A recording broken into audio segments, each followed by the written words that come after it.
जम्मू कश्मीर में चुनाव होने वाले हैं। चुनाव से पहले ही वहां का सियासी पारा बढ़ने वाला है। जम्मू कश्मीर की 90 विधानसभा सीटों पर 3 चरण में मतदान होंगे। 18, 25 सितंबर और 1 अक्टूबर को वोटिंग होगी। 8 अक्टूबर को नतीजे घोषित होंगे। बता दें कि एआईपी नेता इंजीनियर राशिद को दिल्ली की एक अदालत ने अंतरिम जमानत दी है, जिसके बाद से ही घाटी की सियासत में भूचाल आ गया है। राशिद को जमानत ऐसे वक्त पे मिली है जब जम्मू कश्मीर में विधानसभा के चुनाव होने हैं। राशिद तिहाड़ जेल में रहते हुए लोकसभा चुनाव में जीत दर्ज किए थे।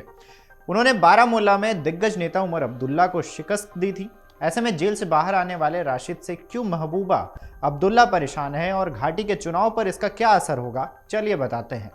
शेख अब्दुल्ला राशिद, जिन्हें इंजीनियर राशिद के नाम से भी जाना जाता है, वर्ष 2017 के आतंकी फंडिंग मामले में गिरफ्तार हुए थे।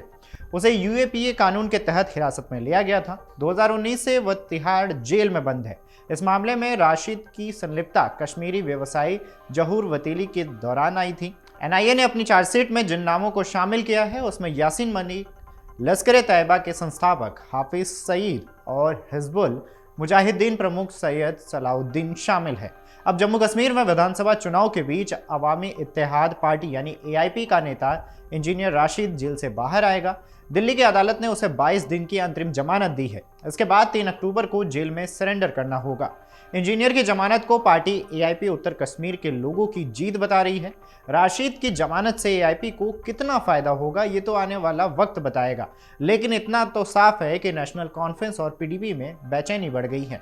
मीडिया रिपोर्ट्स की माने तो दोनों पार्टियों के प्रमुख नेताओं के बयान से तो यही नजर आ रहा है। एएनसी नेता उमर अब्दुल्ला ने दावा किया है कि जमानत एक राजनीतिक पैंतरेबाजी है। उद्देश्य लोगों की सेवा करने के बजाय आगामी विधानसभा चुनाव में लाभ हासिल करना है।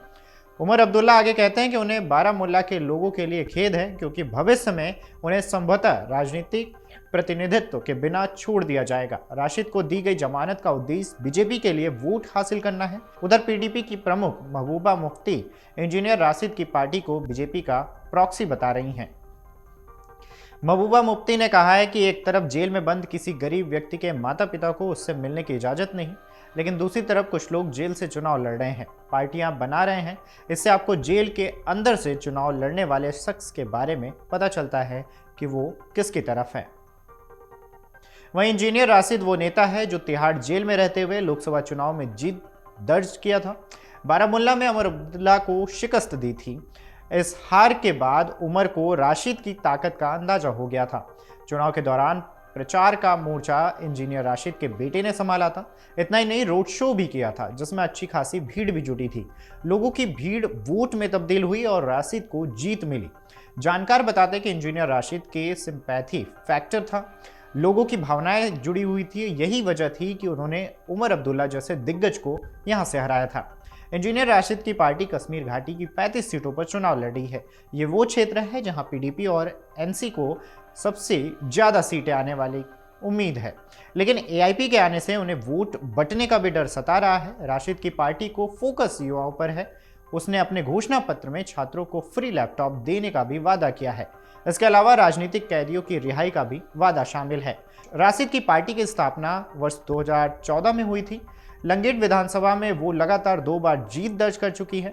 पार्टी को उम्मीद है कि लोकसभा चुनाव में मिली गति को वो विधानसभा चुनाव में भी बरकरार रखेगी। राशिद की उम्मीदवारी ने पार्टी के जेल का बदला वोट अभियान के तहत युवाओं को बड़े पैमाने पर एकजुट करने में सक्षम बनाया है।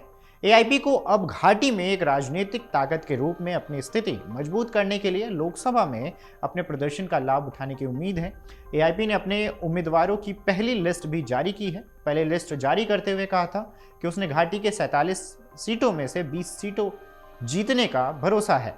इसके साथ ही ये भी बता दें कि अवामी इत्तेहाद पार्टी यानी कि एआईपी ने हाल ही में आगामी जम्मू कश्मीर विधानसभा चुनाव में 9 सीटों के लिए उम्मीदवारों की घोषणा भी की है। अगर आप ये वीडियो YouTube पर देख रहे हैं तो हमारे चैनल को सब्सक्राइब करें और बेल आइकन को दबाना ना भूलें। अगर आप Facebook पर ये वीडियो देख रहे हैं तो हमारे पेज को लाइक करें।